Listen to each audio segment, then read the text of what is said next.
Good morning student. आज हम करेंगे data handling, class 7 chapter 3। What is data? Data means any information.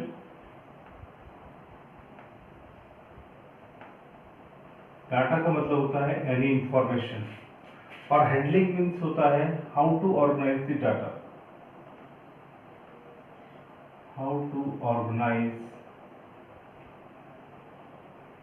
The data या information. How to organise the data और information and draw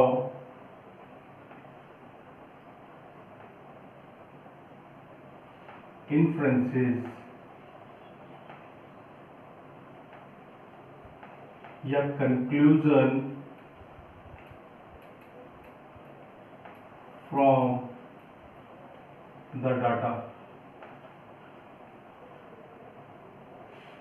Data means any information and handling means how to organize the data, how to draw inferences या conclusion from the data. Suppose मैं आपसे पूछता हूँ कि आप में से कितने बच्चे स्कूल आने के लिए कौन कौन से व्हीकल का यूज करते हैं, तो कुछ कहेंगे कि हम कार से आते हैं, कोई साइकिल से आता है, कोई जो है ऑटो से या वैन से आता है। अब जब मुझे मेरे इंफॉर्मेशन आ गई कौन कौन से व्हीकल यूज करते हैं, मान लिया कार जो है कार से 2 बच्चे आते हैं, साइकिल से जो है 7 बच्चे आते हैं, ऑटो से जो है 10 बच्चे आते हैं, वैन से 15 बच्चे आते हैं। तो मैंने इसे क्या कर दिया, मैंने जितना भी डाटा था उसे ऑर्गेनाइज करा टेबल के फॉर्म में। कैसे ऑर्गेनाइज कर सकता हूँ? टेबल के फॉर्म में ऑर्गेनाइज कर सकता हूँ, टेबुलर फॉर्म में। ठीक है, इसके अलावा यहाँ पे मैंने लिख दिया नंबर ऑफ स्टूडेंट्स,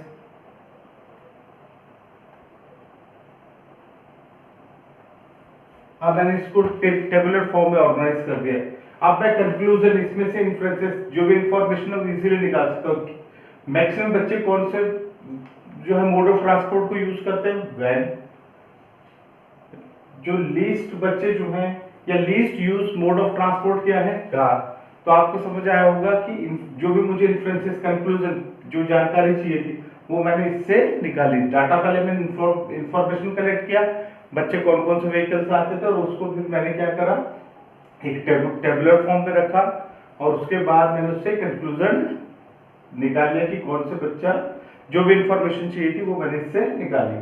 तो डाटा मीन्स क्या होता है? एनी इंफॉर्मेशन, तो किसी भी तरीके की इंफॉर्मेशन हो सकती है। और handling means how to organise data and draw inferences and conclusion from the data.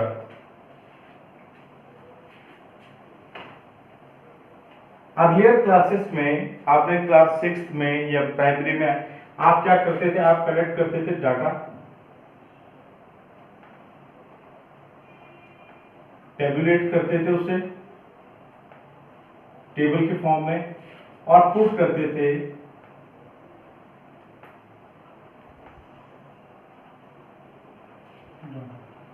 in the form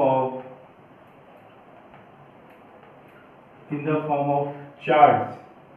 जैसे पाई चार्ट के फॉर्म में उसे आप पुट करते थे, या पिक्टोग्राफ यूज करते थे, या बार ग्राफ में भी यूज करते थे। इस तरीके से आप जो अर्लियर क्लासेस में ऐसे करते थे आप कि कोई भी आपको डाटा पूछा जाता था तो आप डाटा कलेक्ट करते थे, फिर इस फॉर्म में उसको कलेक्ट करते थे। पाई चार्ट मतलब जो चपाती चार्ट में होता था, पिक्टोग्राफ या बार ग्राफ, ये सारी चीजें आप पे पड़ी हुई। अब हम इसमें बात करते हैं एवरेज की, what is average in day to day life.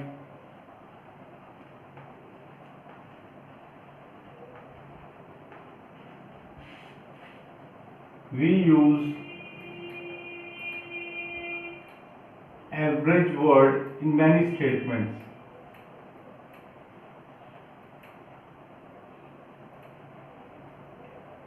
हम एवरेज वर्ड को कई बार यूज करते हैं मैनी स्टेटमेंट्स। जैसे कि अगर मैं एग्जांपल लूं तो मैं कह सकता हूं कि I read on an average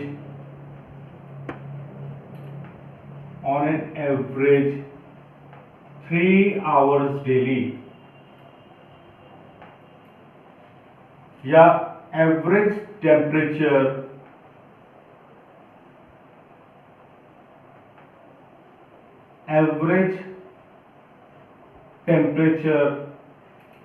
of this city is 40 degree Celsius, या average age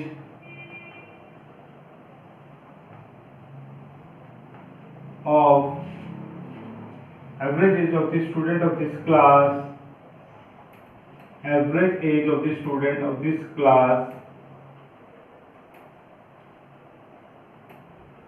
is 12 years. देखिए एवरेज वर्ड हम जनरली कई बार स्टेटमेंट यूज करते हैं, जैसे I read on an average 3 hours daily. अगर मैं डेली का अपना जो है देखूं कि मैं कितने आवर्स पढ़ता हूं, तो ऑन एन एवरेज में 3 आवर्स पढ़ता हूं। कभी कम भी पढ़ सकता हूं, कभी ज्यादा भी पढ़ सकता हूं, लेकिन ऑन एन एवरेज में अगर एक मंथ में निकालता हूं तो मैं कहता हूं कि मैं डेली जो इतने आवर पढ़ता हूं। Average temperature of the city 40 degree. भाई टेम्परेचर हमेशा 40 तो रहेगा नहीं, कभी ज्यादा भी होगा, कभी कम भी होगा, लेकिन पूरे मंथ में अगर मैं देखूं या पूरे साल में देखूं तो एवरेज टेम्परेचर सिटी का जो है वो 40 डिग्री सेल्सियस रहता है। कभी कम भी होगा, कभी ज्यादा भी होगा। तो ये क्या बता रहा है, एक सेंट्रल टेंडेंसी या सेंट्रल टेंडेंसी बता रहा है, कभी ज्यादा है कभी कम है, पर बीच में जो टेम्परेचर है जो अक्सर रहता है वो कितना है, 40 डिग्री सेल्सियस। इसी तरीके से average age of the student of this class is 12 years. कुछ बच्चों की एज 13 भी हो सकती है, कुछ बच्चों की एज 11 भी हो सकती है। तो एवरेज जब मैं पूरे क्लास के बच्चों की एवरेज निकालूंगा तो वो एज जो है मैं बोलता हूं कि एवरेज एज, ये कौन सी एज है, एवरेज एज जो है 12 ईयर्स है। तो ये जो एवरेज मैंने कहा है, तो एवरेज क्या बताता है मुझे, ये एवरेज बताता है रिप्रेजेंट सेंट्रल टेंडेंसी। एवरेज जो है रिप्रेजेंट करता है, represent central tendency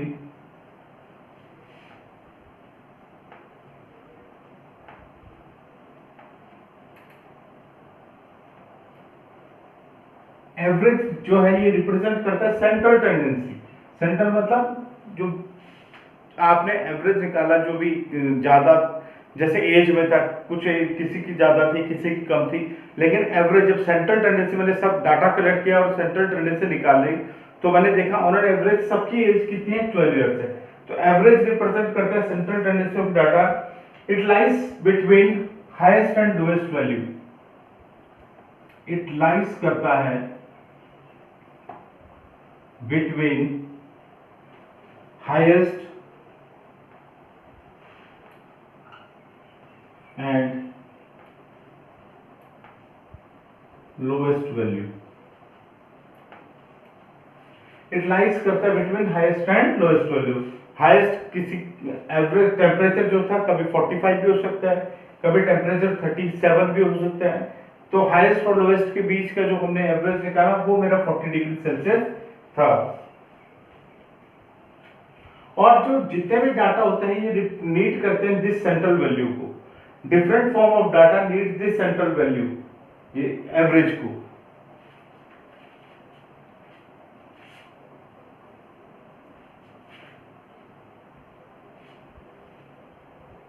different data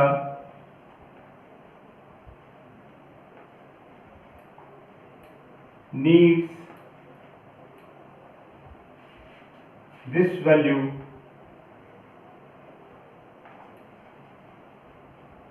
different data needs this value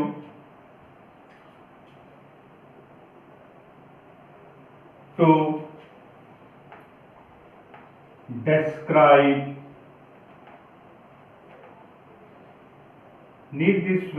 describe the central tendency. Different data need this value to describe central tendency। और ये जो वैल्यू होती है, ये वैल्यू जिसे हम कह रहे हैं एवरेज के जैसे कह रहे हैं, different data need this value to describe central tendency. इसी वैल्यू को हम कहते हैं अरिथमेटिक मीन। जब हम डाटा की बात करते हैं तो हम कहते हैं अरिथमेटिक मीन, ठीक है। और अरिथमेटिक मीन है क्या? जैसे मैं एक बात, अब मैं एक एग्जांपल से लेता हूं। अगर आपसे पूछा जाए कि मैं कहता हूं इसमें कि एग्जांपल के हिसाब से कि age of 5 students are written below,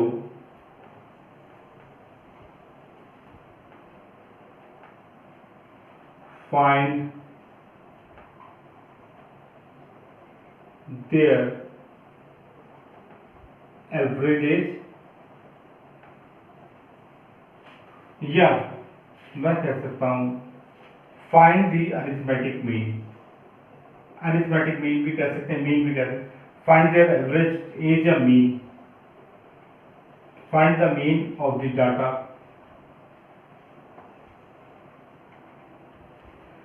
अब जैसे बच्चे जो है, राज की एज है 10 इयर्स, और उसके बाद सुमित की एज है, सुमित की है 12 इयर्स, उसके बाद कोमल की एज है 14 इयर्स, और अमित की एज है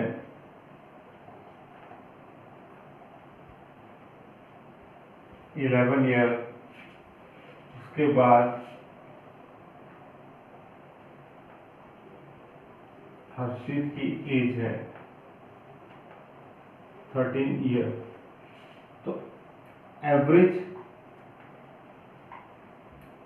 या अरिथमेटिक मीन होता क्या, कैसे निकलेगी?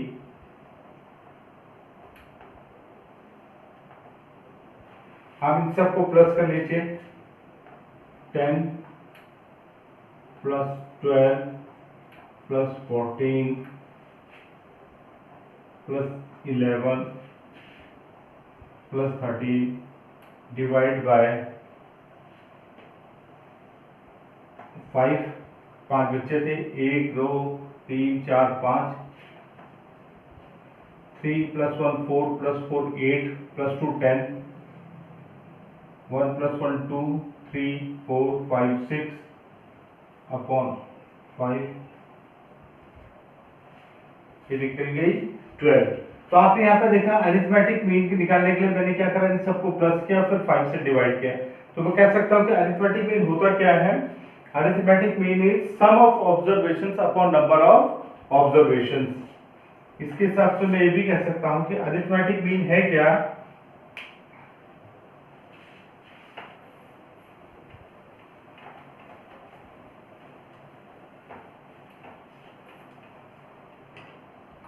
किसी भी डाटा में जो भी आपने डाटा लिया उसको ऑर्गेनाइज किया, तो जो अरिथमेटिक मीन होगा वो होगा sum of all observations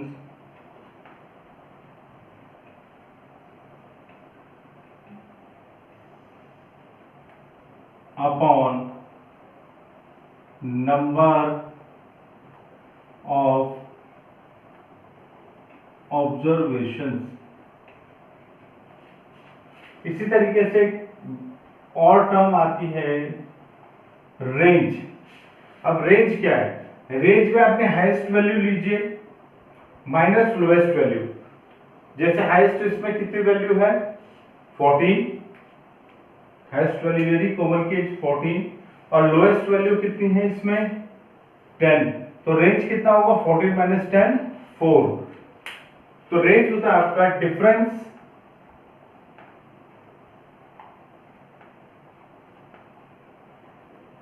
between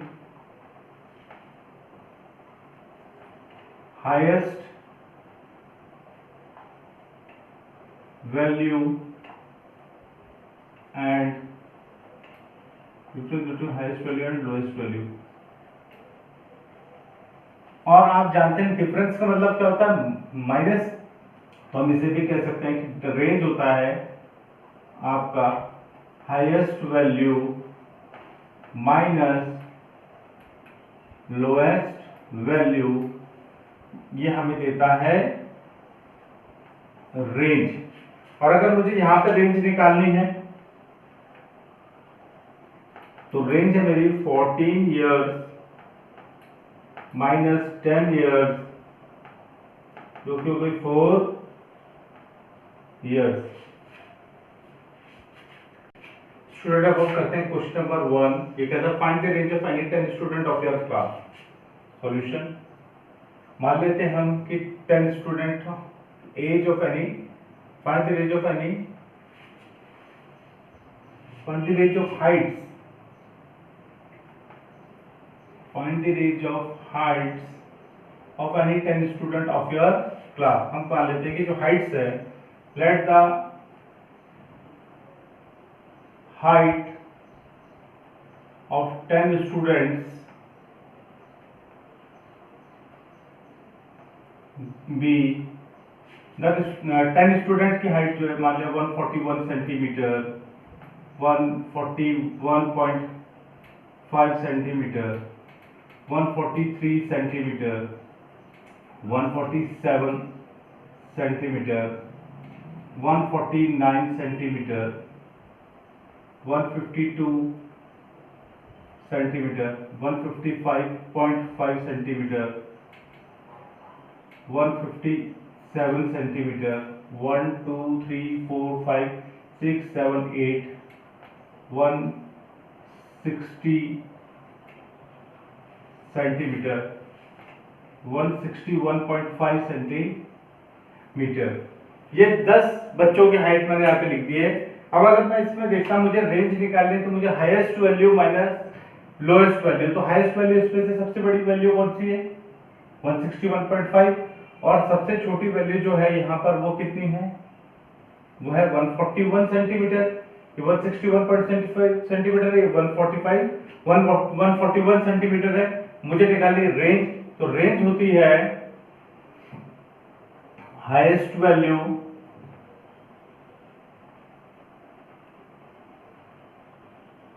minus lowest value. यहां पर जो हाईएस्ट वैल्यू है वो है 161.5 centimetre minus lowest value 141 centimetre. जब मैं इसे माइनस करता हूं 161.5 141.0,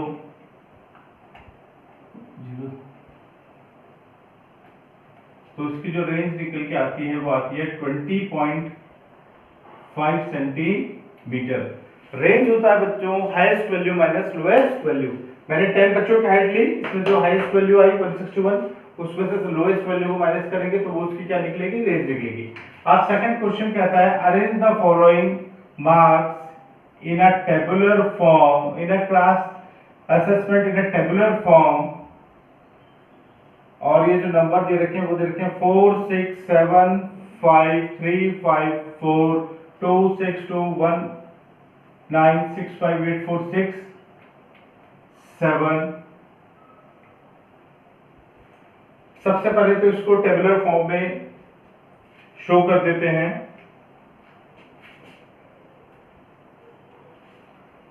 सॉल्यूशन, टेबुलर फॉर्म में शो करते हैं मार्क्स। या पहले क्वेश्चन को इसी को लेते हैं, which number is the highest, इसमें सबसे नंबर हाईएस्ट कौन सा है, सबसे हाईएस्ट नंबर है 9, तो फर्स्ट का आंसर हो गया 9। Which number is the lowest, सबसे लोएस्ट नंबर क्या है इसमें 1। क्लास टेस्ट में जो सबसे कम नंबर है वो क्या है 1 है। What is the range of the data, range of the data is range is equal to highest value minus lowest value। तो हाईएस्ट वैल्यू थी 9 माइनस 1 इज इक्वल टू 8। अब इसके बाद पूछा गया फाइंड द अरिथमेटिक मीन, और मुझे इसको टेबुलर फॉर्म में भी शो करना है, तो मैं इसको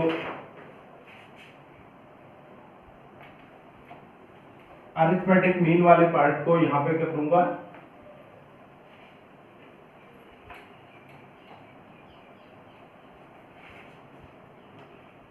यहां पे टेबल बना लेता हूं, मार्क्स,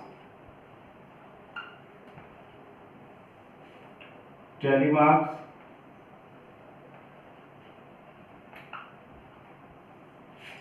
फ्रीक्वेंसी कितनी बार आया वो,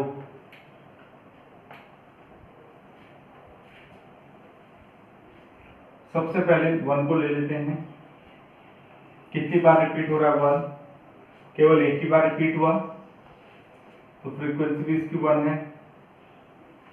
1 के बाद 2 ले लेते हैं, 2 कितनी बार है, 1 2, 2 दो बार है। 2 के बाद 3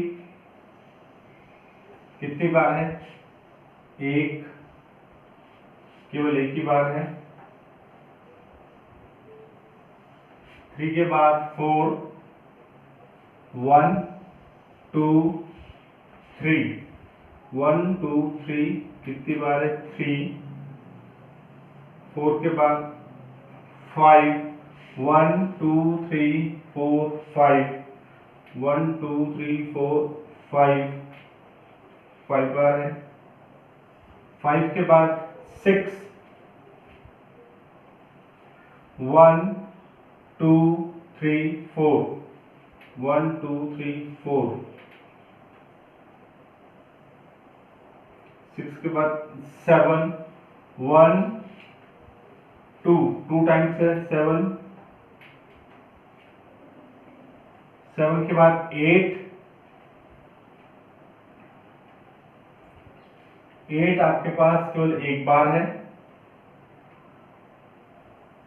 8 के बाद 9, 9 भी बस आपके पास एक बार है। तो ये टेबुलर फॉर्म में मैंने इस नंबर को शो कर दिया है। अब इसके बाद वो पूछ रहा है कि अरिथमेटिक मीन, 4th पार्ट में फाइंड द अरिथमेटिक मीन। तो आपको बताया था अरिथमेटिक मीन जो होता है वो होता है sum of all observations upon number of observation, sum of all observations upon number of observations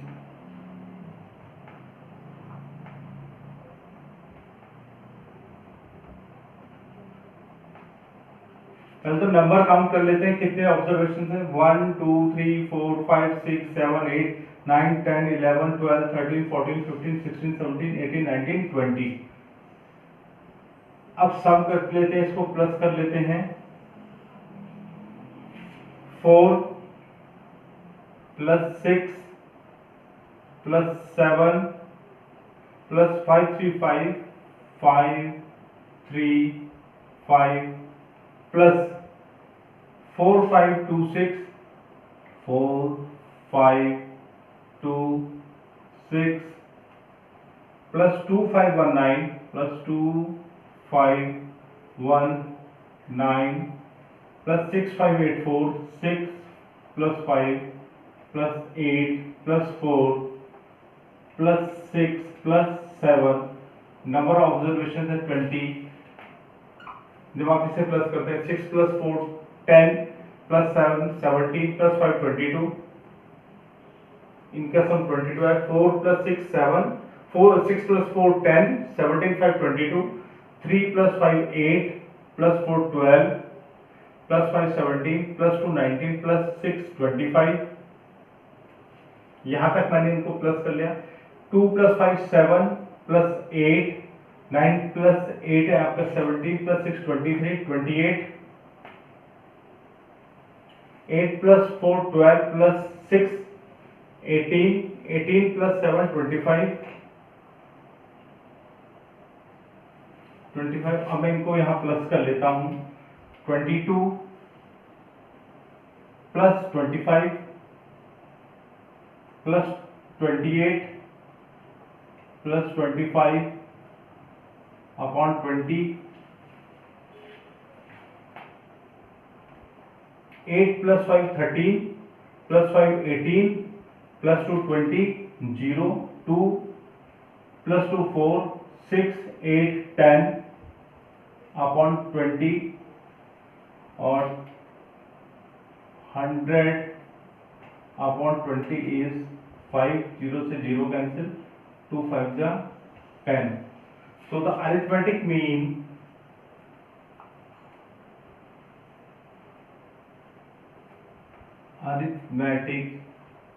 mean is 5.